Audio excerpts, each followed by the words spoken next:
All right. So it's been about a year and a half, almost 2 years actually. Now that I think about it, but the podcast formerly known as a Yard Podcast, can't even get the name out, is back.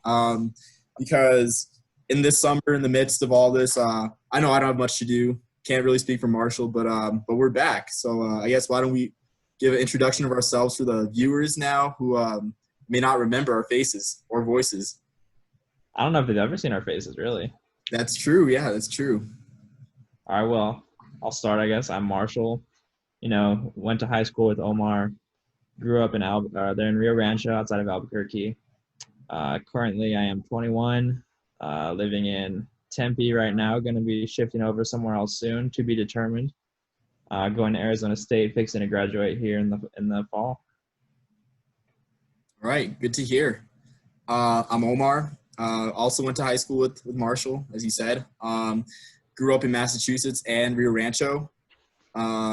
I go to the U.S. Military Academy. Please don't talk about it much. I mean, I hate talking about it. People make a big deal, but whatever. And I love college football, just like Marshall. So we've done this a couple times before with a limited success. In our last recording, I did predict Notre Dame going to the 2018 college football playoff. So we are a credible source. That's true. And I think there was something else that you predicted too. I can't quite remember what it was though. I'll have to go over the tape.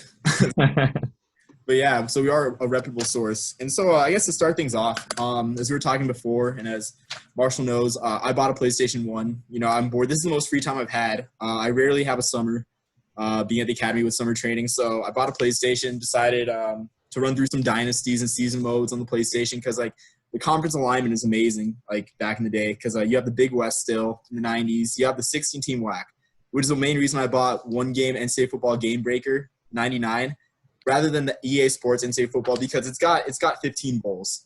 It's got, I think, 17 bowls, and it's got the national championship is the Game Breaker Bowl. So 17 licensed bowls and one more bowl. But yeah, it's got the bowls compared to NCAA 99, which doesn't have the bowls. So I'm trying to run a season mode with Rice winning the WAC and go to the WAC title game with the 16-team WAC, and it just made me think the gameplay in that game, it's so great. It's so inducive of the option. I mean, I'm talking Darian Hagan pitching 40 yards down the field to J.J. Flanagan. If you guys have seen that, if you have any Colorado fans, shout out. But yeah, the gameplay is so smooth. But I'm running the option with Rice, and it had me thinking, why don't more teams run the option, period? Because, I mean, I'm not sure. I don't think many people know, but Rice had, some success in the mid-'90s and the early 2000s running the option under Ken Hatfield. And so let me just read the docket for us really quick. So we'll start off with 94, Ken Hatfield's first year, 5-6. They were surprisingly the Southwestern Conference co-champs because that year Texas A&M, in perfect Southwest Conference fashion, got a bunch of recruiting infractions, ineligible for the postseason. So 4 teams tied at the top with a 5-1 record, Rice being one of them. No bowl because they had a losing record, but can you guess who one of their wins was against, Marshall? Let me guess. Is it Texas?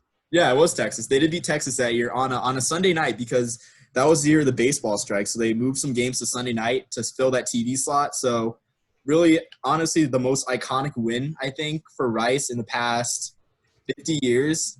So, I mean, that's a good year for them. 5-6 in 1994. In 1997, they went 7-4. With a win over BYU, who the previous year became the first mid-major to go to the Cotton Bowl with an insane 14-1 record. They played 15 games in 1996 because not only did they get the kickoff game exemption, they got the Hawaii exemption, they also went to their conference title game, and they went to a bowl game. So they got 4 extra games in there. Well, if only they could throw Australia in there too. Maybe. That would have been 16. It would have been an NFL team playing for the Wild or a first-round bye. But they beat a BYU team. I think they were ranked at the time. They beat Northwestern at Northwestern, who was 2 years removed from their great Rose Bowl run, a year after their Citrus Bowl run where they played close against Peyton Manning in Tennessee, and they had a 1-touchdown loss against Texas. In 99, they went 5-6. And keep in mind, for context, Rice hadn't gone to a bowl from 1962 to 2006, so really a more-bound program. But 5-6 in 99 with wins over TCU, LaDainian Thompson TCU, who got an at-large bid to the Sun Bowl against USC. They beat a Hawaii team that went to the Oahu Classic, and then they had a 5-point loss to Texas. So you can tell that the 94 game wasn't an outlier against Texas. Like they played competitive against them in the 90s. And then moving on to 01, this is kind of like the last good year that they had in the run. They went 7-4. They had wins over 9-3 Hawaii and 8-4 Boise State. They would have won the WAC if they didn't lose to Louisiana Tech, who went 7-5 that year and just ran through the WAC for some crazy reason, beating like every single like good team there was in the WAC. Mm-hmm.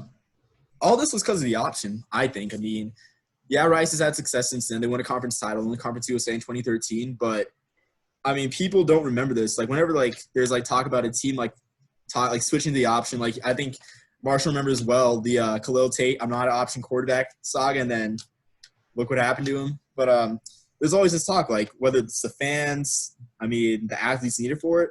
Like, why don't more teams switch for the option, like knowing that Rice's track record? Like, it took them, made them a competitive program in 2 good conferences.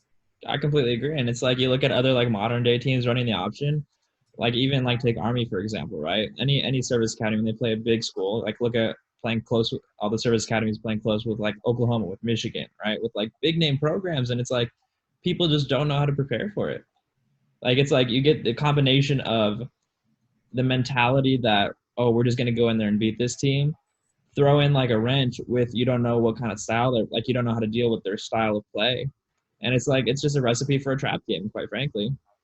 Like I think it's the perfect thing that teams that can't recruit as well, they recruit smaller guys, they need to recruit faster guys, they need to recruit, it's like it plays much better to like recruiting people that aren't all like big 5-star, 6'5", 280 like linemen.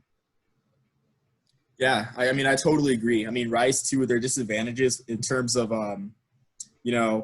academics being the Harvard of Texas. And then also, too, like, whatever geographical advantages it was in the WAC, like, you're playing against, like, California athletes, California recruited athletes in, like, both sides in both divisions, really, throughout the conference.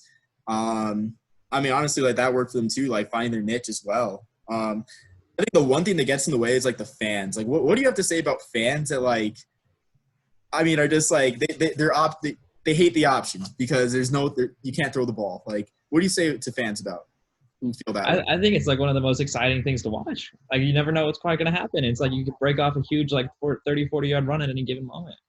I think it's great for fans. I mean, it's like if you don't like the option, it's just because you're going to be like a stick in the mud, you only want like an air raid with no defense, or you only want like something super specific. And it's like, if you as a fan only like one style of offense, maybe you need to like check yourself. It's like these people that are only like, I only listen to like 70s classic rock, or I only listen to hip hop, or like, it's like expand your mind a little bit. There's other stuff out there too.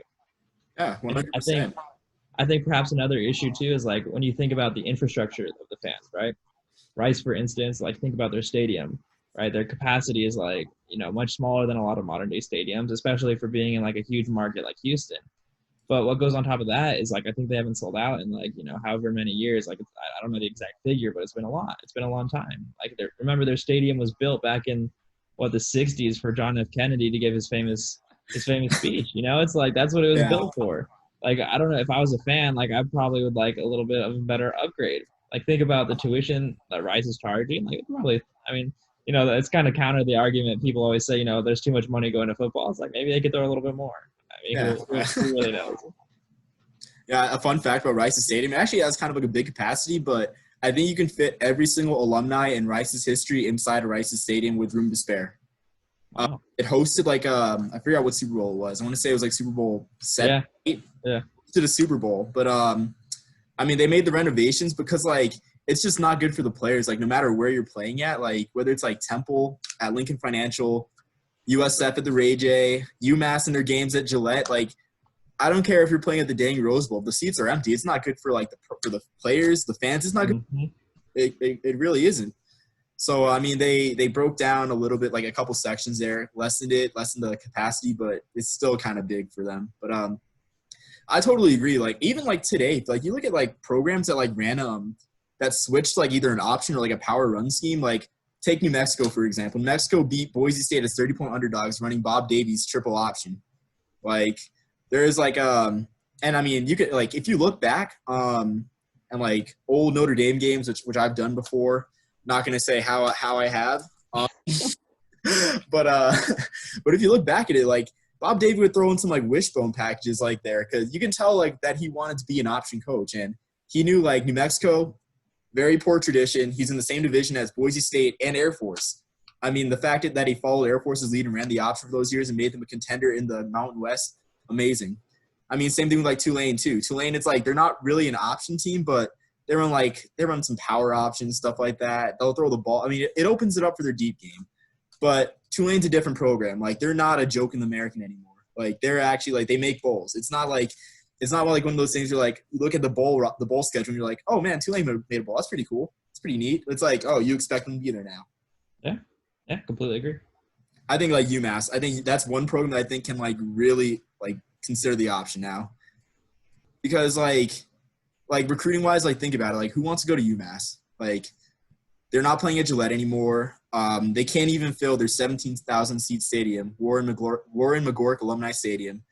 I mean, it's a quaint venue, but like no one wants to go there. I heard the atmosphere is dead from what I've read. No one wants to go to UMass. They're scheduling like, I mean, they don't really have a high profile schedule. They're not playing the best in the group of five. They're not playing like the regional schools like Boston College, UConn, like on a regular basis. Like, I think UMass should like to either take a deep look at themselves and switch the option or go back to the Colonial Athletic Association, because like something's not clicking. Like, that can revitalize the program. Yeah, I think that makes a lot of sense too. It's just like on a large basis, if you think about what really makes a team successful, right? Like, let's take beyond just like football factors, right? Like, it's going to be like a ton of like effort, right? It's like, I remember like reading this study in like, I think it was a Malcolm Gladwell book. And it's like, if like they were, I mean, granted it was like a much more junior level for like a basketball team, right? And it was like, the premise is that by running this full court press, like by just putting in like pure amounts of effort, you're able to like harvest and like put yourself up against with like the best teams with the best players despite your recruiting disadvantages. And it's like, I think that's what the option brings out too, right? It's like, it makes you really like focus on your conditioning. It makes you focus on all these like fundamental aspects of the game. And if you can get really good at that, you probably become a much better competitor versus people. It's like, what's the quote? It's like, when like hard work beats talent when talent fails to work hard, right? Yeah. Just a classic. Yeah, I totally agree. And like, I think something that just came to my mind about like fans like not liking the option, like you look back at like teams like the Oklahoma teams in the 70s. I mean, those teams were fun to watch even though they ran option. Like, I think it was because they ran option. Like the 71 Oklahoma team that lost to the Nebraska in the game of the century, they averaged like 400 yards per game rushing. Like that's something to see in itself. Like, to go out and run for 400 yards every single game, like that's amazing in my opinion. And it's like not too long ago, like in the 80s or the 70s, everyone wanted to run the option because I guess they saw that those advantages. And I guess like now, like people think the spread is like the great equalizer when I disagree. I mean, we do. Yeah. I mean, it's like, what's the best way to keep the opponent's offense from not scoring? Keep them off the field. Yeah, exactly. Option does nothing better. Yeah. Army, Oklahoma 2018, like Kyler Murray was on the field for like, I think 16 minutes of possession wise. He balled it. He was on the field, but he wasn't on the field enough to ball us up to, put the game in his hands. So Exactly. So yeah, I mean, I think schools, if you guys end up watching this, if you're fans of schools, just please consider the option. I mean, just please do it. Just think about Rice, think about Tulane, think about UNM, even Georgia Southern as well. Like, Georgia Southern plays great every year that they run an option properly. Sans 2017, which like they just they weren't running option. Like, I don't know what they were doing. It wasn't the option though. So moving on to our next topic, I think this one's like the hot topic of college sports of the summer, the fall of the MEAC. And for everyone that may not know about the MEAC, they're HBCU conference, one of two in FCS, along with the SWAC. They have a tie-in in the Celebration Bowl in Atlanta, the HBCU national title. But in the past 2 months, or in this past month, they lost Florida A&M, and there were some staggering stats that like made them leave. Like I think the Florida A&M Southern game drew like 3 times more than any, or just like a lot more than any other MEAC game that year. Their brand presence brought 3 times the views on ESPNU than any other MEAC school. So they're kind of like a big fish in water, even though like they hadn't played like it and they had infractions this year, so they weren't eligible for the postseason. But and it's true. Like, I read Breaking the Line, a book about the 1967 college football season.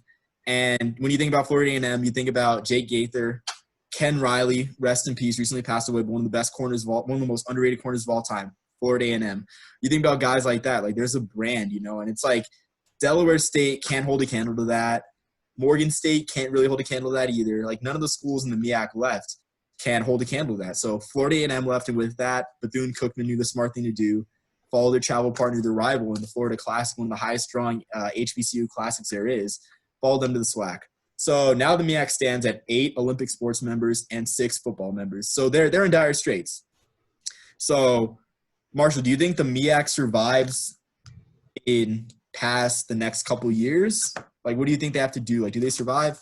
Yeah, I think it's an interesting question because obviously given a lot of, current events going on regarding like Black Lives Matter, things like that, right? People are starting to have a push towards like trying to make top athletes like consider HBCUs. And I think, if they're successful in that, they could definitely get some more staying power. Like if you bring the top athletes there, there's no reason why, they wouldn't get more coverage.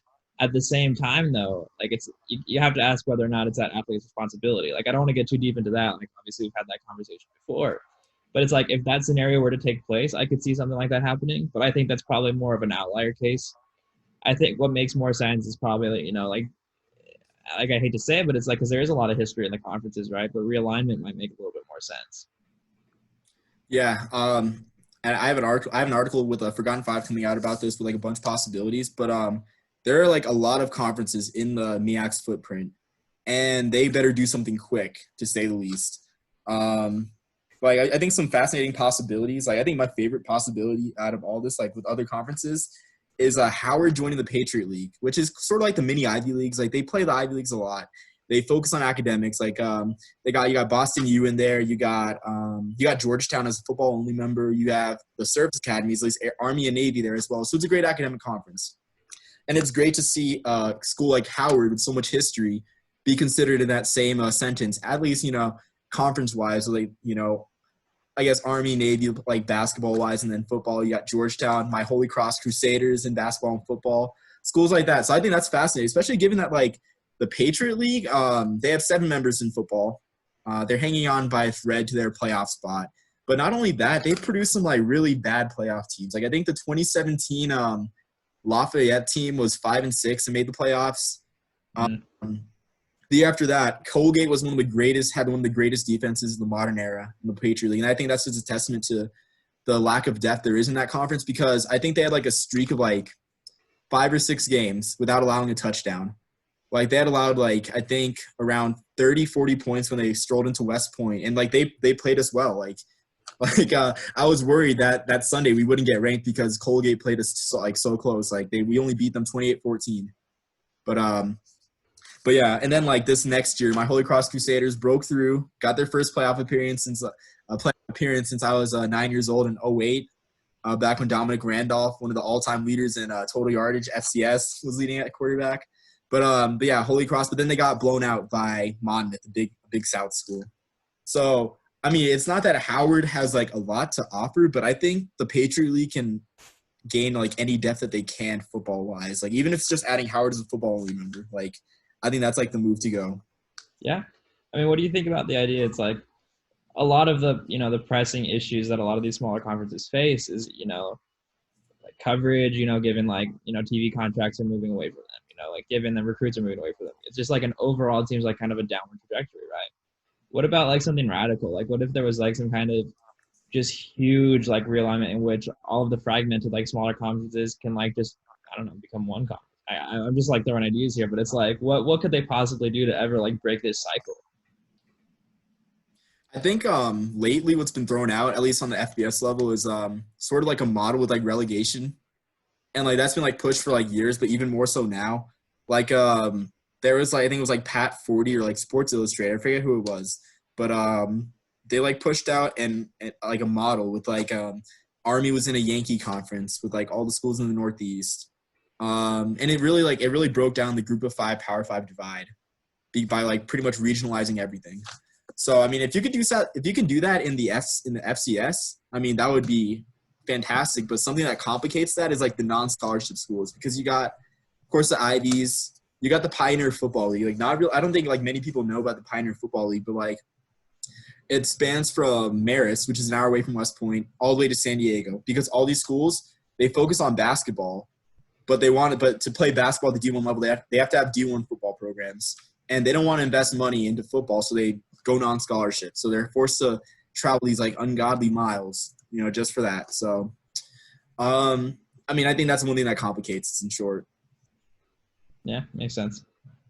But yeah, I mean, I totally would agree. Like, and it kind of works out too. Like, in this article I'm doing for Forgotten Five, like, if you look at it, if these like teams add MEAC, if these conferences add MEAC schools, like it allows them to create divisions, which like saves a lot of travel, honestly. Especially like because you don't know for like a school with like a small budget, especially like if say the America East were to get Coppin State from MEAC or Maryland Eastern Shore. Like, they'd have to travel to Maine, every year if they don't go with divisions. And, like, Maryland to Maine, I don't think that's an easy trip to make. Like, I mean, you might get some lobster there. That might be great, but is it worth the toll on the athletic budget? Yeah, lobster rolls if you win. How about that? Yeah, lobster rolls in a W, But, yeah, I mean, I just think the MEAC's got to act quick somehow. And with the MEAC, what comes to mind there is the Celebration Bowl, the HBCU national title. So, like, a brief history of the HBCU national title. Since the 20s, it's been a thing. It's been, like, a mythical thing where you've had, like, different pollsters. Particularly one was the Pittsburgh Courier, the great black newspaper back in the day, which had so many great writers, such great coverage of black affairs across America. They chose a national champion. You had other polls as well. And then I think it wasn't – and then you had from time to time, you'd have these like bowl games that would claim to be HBCU national titles. Like one was, of course, the Orange Blossom Classic in Miami at the Orange Bowl, back before the Orange Bowl was integrated. Really a great event. But the thing was, every single year, Florida A&M played against a good HBCU. So even if like Florida A&M had a down year, like had like 3 or 4 losses, that was considered an HBCU national title game. Almost like a boss character. It's almost like the Rattlers down there were like a boss character, for our video game lovers. But from there, the first true HBCU national title was like in the 70s, the Pelican Bowl in New Orleans. But that had like poor finances too, low interest, didn't survive. We wouldn't have another bowl game like that until the 90s with the Heritage Bowl in Atlanta. Well, I mean, switch venues a few years. First was in Miami. I think only 7,000 people attended at the Dolphin Stadium the first year. Brutal. And then went to Atlanta. But again, didn't survive because of interest. Was televised on NBC for 1 year. I think it's last year of existence, and also made its appearance in NCAA Football 2000, which I'm trying to win a Heritage Bowl with Delaware State now, even though crap out of me. But that leaves us to the Celebration Bowl today, where we're at, where we have the MEAC versus the SWAC, where you have the conference champions both tied to that game, something that the Heritage Bowl rarely had. Like teams would rather go to the playoffs. But from here with the MEAC, it just doesn't really feel – with the MEAC only having 6 football schools, it really doesn't feel like it would be an HBCU national title. Like, you say you have, like, a 6-5, like, South Carolina State team strolling against, like, for instance, like, Alcorn State, like, with 9-2 record. Like, that doesn't feel like a national title game. So what do you feel about the Celebration Bowl's future, Marshall?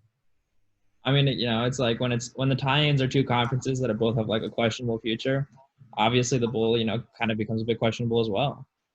Like, I guess, like, what if, like, has anyone thrown around the idea, like, what is the consensus on, like, the 2 conferences possibly combining? Like, could that make sense at all? I think it would. I think for the record, I think the SWAC's in a great place right now. They have 12 teams. Like, they're the alpha HBCU conference. They're the alpha. But in terms of that, like, the travel becomes too complicated because then you pull in, like, Delaware State, you got Morgan State.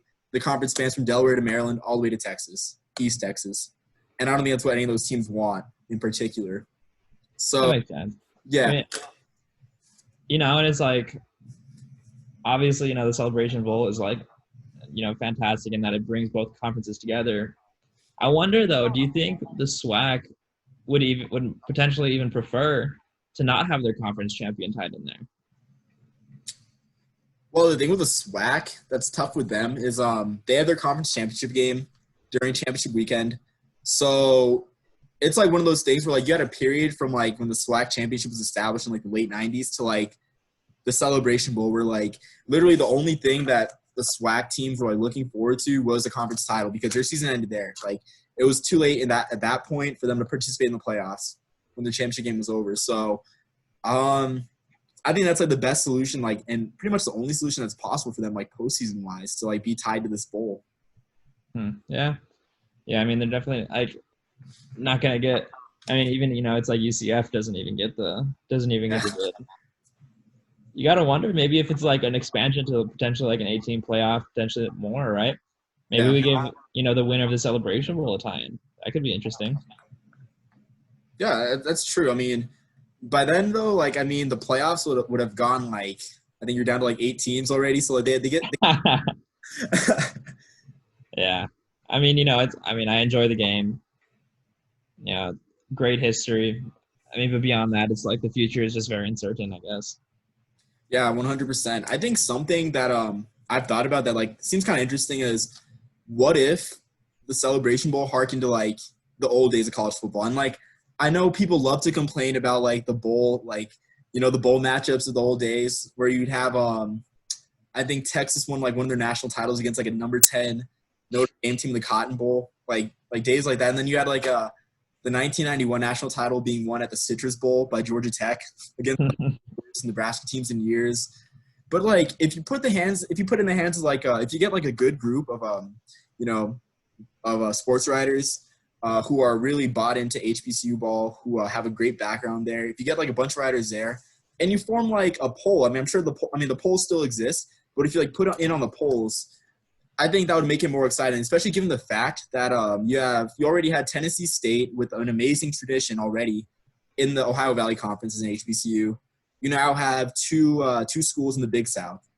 So if you pulled all these schools from like all these walks and like tied them to the poll, I really think that would be like really exciting. Because like right now it's like, all right, you run through the MEAC, you run through the SWAC, win the title game, bam, there's your teams. But like what if there's like truly some drama, where you're like looking at, okay, did we beat this team by enough on the final weekend of the season to get this berth in the Celebration Bowl? Did we win the SWAC title by enough points to win the Celebration Bowl? Something like that. I feel like that would be like really exciting and like really revitalize the bowl game. Would it potentially give the opportunity for two teams in the same conference to meet? Like say like one conference for whatever reason that year is like far and away better. Like say the SWAC is just far and away better than the MEAC by far during a year, right? Yeah. Like, it's like, and you get that 5 and 6 champion or whatever. And it's like, do you then pull like that berth? Like, do you give it to one of the like two SWAC teams? Like maybe it's like you don't give it to the team they beat in the conference championship, but maybe give it to the third place. Yeah, I mean, that's a good point because we both know that divisions are like uneven a lot of the time. Like all you need to know is like 2014 Hawaii almost winning their division with 8 losses in the Mountain West. But yeah, I think so. But I mean, it's like I guess my point is not that it's like that's what they should do, but it's like it just becomes tough, I guess, because it's like what would the poll then change? I guess is my question. I guess like are you saying like there would be like some conference bias, like we wouldn't want these two teams already played it out early in the season. We don't want to rematch in the Celebration Bowl. I mean, not even that. It's like if one conference is like clearly superior to the other. Right. And so you get like one team that's like outweighs another team clearly in the bowl matchup. Right. And like you mentioned, it doesn't feel like the national championship of sorts.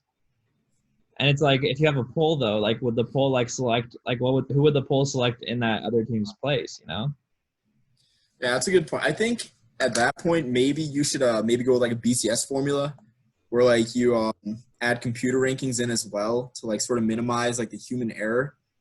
But we hate computers though. That's why the BCS doesn't exist. Like we hated the computers. So I can only imagine like how pissed people would be if like, the computers screw their team from going to the Celebration. Oh, 100%. See, like, I mean, it's interesting, but all these things like me, I'm an old timer. Like, I like a lot of the things in the old age of sports really, but there's a reason that they're gone. And I acknowledge that. Yeah, completely agree. But I think we'll see with this next Celebration Bowl if it's like, whenever it happens, of course with COVID, but like we'll see if there's like a 6-5 like MEAC team playing against like 10-1 Grambling, like the bowl could be in trouble to say the least. Like people are gonna be pissed that like the lead into the Boca Raton Bowl or the Las Vegas Bowl in ABC is a 55-7 blowout. Like Like honestly, I think people like love the Celebration Bowl because most of the games have been like high scoring. I know the first one, like Tariq Cohen, a star was born on that day in the 2015 Celebration Bowl, and then you have the 2016 game, the excessive Celebration Bowl with North Carolina Central, and then this past year you had like NC&T dropping 60 plus points and like Alcorn dropping 40. It was a high flying game. It was amazing, but yeah, I just think the bowl's got to like take a look at itself and like maybe the way things are done because if you're excluding, especially like NCAA, who's like won 4 Celebration Bowls, and you're excluding like Hampton, Tennessee State, like those like prominent ECU programs, like for like say like a Norfolk State going 6-5 hasn't had much luck. Like I think you're missing out on the point of the Celebration Bowl for sure. I agree with that. Yeah. All right, so I guess moving on to our next topic, the Ivy League. They proposed the spring season with 7 games, conference only, in the spring. So what are your thoughts on that, Marshall? I think, it makes sense. I mean, given, current pandemics around the world, so that's probably better than no football. I mean, it's like, everyone's having to adapt. Like, look at the NBA, right? They're having to do their whole abbreviated season just to try and get something in. I mean, in the spring, though, it might be a little bit, who knows, given timelines on vaccines or things like that, it might be a little bit too early to say that we're already going to do, an abbreviated season or like a changed up season for that matter. So I'm not sure I'm totally on board with it, but I see where they're coming from. I don't know necessarily what a better solution is. Like, I don't know if you can wait, like, and the whole timeline just kind of gets thrown off. I don't know, man. It's like, who knows what the rest of the NCAA is going to do, right? Because if everyone else runs through a normal season, then that puts them at a huge disadvantage to do something in the spring. But at the same time, if, the fall season gets canceled, then, it makes them look real genius. But I think the risk might outweigh the reward here. I'd almost rather be the team.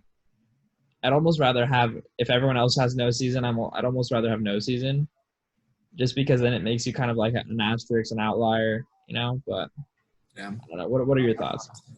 So I think for me, I don't think the risk is like, I think it's high in terms of like proximity to the next season, of course. But in terms of like other stuff, like logistics wise, like the Ivy League already doesn't participate in the FCS playoffs. Like they're in a league of their own, like pretty much, like with since the de-emphasis of like the 50s. Like so I think for them it's smart, but like compared to like another conference, like say like the SoCon and the FCS, or like even like say an FBS, maybe like the Mountain West, to like let go of that chance to participate in bowls just to have a season in general, or like the playoffs. Like I think that's like a huge risk reward in that front. But again, like if they're looking at the vaccine being ready in January, I really think the Ivy League knows more about this than we do, to be quite honest. So yeah. Yeah, I mean, it would be interesting if they do that, like you mentioned, just exploring a bit more the how close it would be to the next season. It's almost like, I wonder how that would affect, like recovery times necessarily of athletes. Obviously, it's like an off season is important, right? Training's important, like taking in your new recruits, like training them up, like having your spring training, having your summer training. It'd be interesting to see how that might play out down the line for them. But. Yeah, exactly. I mean, at least for them, I don't know, like competition wise, because like they play the Patriot League a lot. It would make a difference against the CAA, because like a lot of schools there, or a few schools have like rivals with CAA schools, like Penn and Villanova, New Hampshire and Dartmouth, Brown and Rhode Island. Like the gap is already there in terms of the Ivy League and CAA, and like that would just widen it. But I don't think the Ivy League like cares, to be honest. Like, I don't think they care that much about out of conference rivalries, lest they wouldn't be doing this. So we'll just have to see how it shapes out. I know I'd be a fan. Like if I get my vaccine in January and like I'm good to go, to leave post off at West Point in the spring, finish my Ivy League stadiums tour. I got 4 to go. I'm not making it to Hanover, New Hampshire. The transportation's too bad, but I can make it to Providence for Brown. I can make it to good old Shelkoff in Ithaca, and hopefully I can make it to Columbia, to Wien Stadium. But yeah, like I mean, I'm hoping for it, but we'll see. I guess the more I'm thinking about it, the more I'm kind of on board with it. Yeah, I mean the Ivy League people have been saying like with the tournaments, like the Ivy League was the first to cancel their tournament. Like people have been saying that, and like, I mean they're smart folks. You know what can you say? They're smart folks. Yeah, I agree. It's like maybe it would be better just to be that outlier. It's like if in the case that there's no football and people are just craving some kind of season, and then you give them the Ivy League, that could be great exposure. I guess. I Oh, mean, of yeah. course, 100%. That has Who been knows? Who knows? Really, we'll yeah, just have to wait and see. I guess. it's been a dream of mine to see the Ivy League come back to prominence. The Ivy League, Have an ABC Saturday night matchup, college game day, Harvard like Yale. like honestly, like the Friday night games are the best thing that's happened to the Ivy League in my opinion. Like, I mean, just like to move a game there, like to Friday night, like it's good exposure. It's good, like to put them under the lights in prime time because, like, you think like, the old school football. You think about the Ivy League, like the early 1900s. You think day games, but it's like a new twist. It's cool. I love it. I mean, I was always watching the Ivy League Friday night games. I know I remember in 2016, I was out bowling on a date, and then in one of the TVs in the corner, they were playing the highlights for the Penn Harvard game where Penn clinched the Ivy League. They clinched to share the Ivy League, and it was great. It was Oh, the man, congrats on the date. We get it. We get it was a birth of the Foes Bowl. That's what it was. it. So I mean, I went to the Foes Bowl this year with where Harvard honored the 1920 Rose Bowl team, 100th anniversary. Mhm. The pennant was on my wall. Hopefully it's still there because I don't think anyone's touched my room since I left. If anyone stole my Harvard pennant, I'll be very sad. Those are so hard to find. But yeah, like hopefully Yeah. yeah. Yeah, I was just gonna say I've been eyeing some Arizona State Rose Bowl merch, dude. It looks so good. Oh, Rose Bowl merch is the best. Like I got an Oregon Donald Duck that I've showed you, like with the rose coming out of his mouth, like Sweet. it's a cultural crossover. You got the Disney and you got the granddaddy of them all crossing over into a shirt, man. Dude, maybe even close on that Supreme Rose Bowl cross up. No, I'm sorry, no. I want to speculate. Speaking of the Rose Bowl, I want to speculate on a Mac Ayres, my favorite R&B artist. I think he's a big fan of the Rose Bowl because he has a song called Roses in his second album, Something to Feel, one of my favorite of all time. No, like it could be about giving a woman roses or. No, I don't know the lyrics. To be honest, I'll have to look up the lyrics. He was wearing a Rose Bowl hat a couple weeks before the album was released. So, okay. Like some connection there about the Rose Bowl. Like, I'm sure there is. I'll give you that much. I mean, the man's a sports fan. I could totally see. Yeah, I've seen him rock Jeff Conine jerseys on his Instagram for the Marlins. Like, these guys got some drip. Okay. I'll buy into it more. Mac Ayres, please watch this. I love you. Add him in the comments of this.